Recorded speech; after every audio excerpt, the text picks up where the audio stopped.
Tonight, we'll journey back nearly 200 years to a small town in Indiana, where a grand experiment was set in motion, a dream of collectivism, a vision of shared wealth, equality, and harmony. It was one of the earliest experiments of its kind on American soil, and one that many have since forgotten.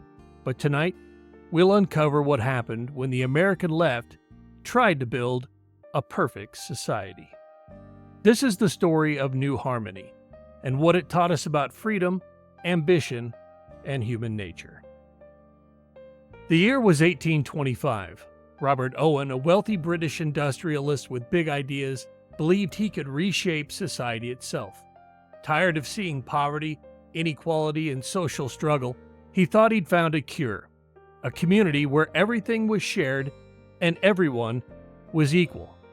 He called it New Harmony, and he poured his fortune into creating what he hoped would be a model society, one where property was communal and personal ambition was replaced by collective well-being. He had the best intentions, no doubt about it. He believed that by taking away private ownership and creating shared resources, he could lift society to a new level of peace and equality.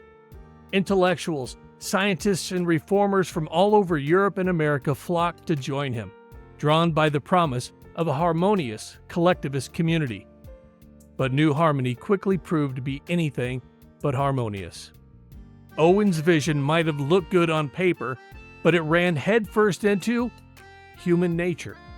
In this community of equality, people quickly learned that when everyone owns everything, no one feels responsible. Shared property became neglected property. Communal houses were left unrepaired, crops went untended, and tools broke down from a lack of care. And with no personal ownership, there was little motivation to improve anything. Because why work harder if everyone receives the same share, no matter the effort? Then there were the arguments. In the communal dining halls, debates erupted over who was working hardest and who was simply coasting along. With each person promised an equal share, it wasn't long before some simply stopped trying. People began to feel that they were doing all the work while others reaped all the benefits. Owen had hoped New Harmony would eliminate competition, but instead, it replaced competition with resentment. Owen even created a barter system based on time money, where hours of labor could be traded rather than currency. But skilled tradesmen like blacksmiths and carpenters saw their time valued equally with unskilled labor, leading to frustration. Productivity dropped further, and the community found itself unable to provide even the basics for its members. By 1827, only 2 years after it began, the experiment of New Harmony collapsed. Owen's dream crumbled under the weight of debt, discord, and disappointment. He had envisioned a paradise on earth, but left behind a failed experiment and a powerful lesson in the realities of human nature.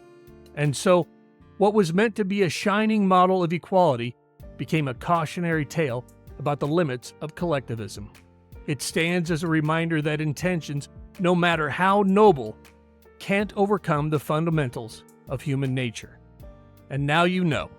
That's one more story in freedom's long history.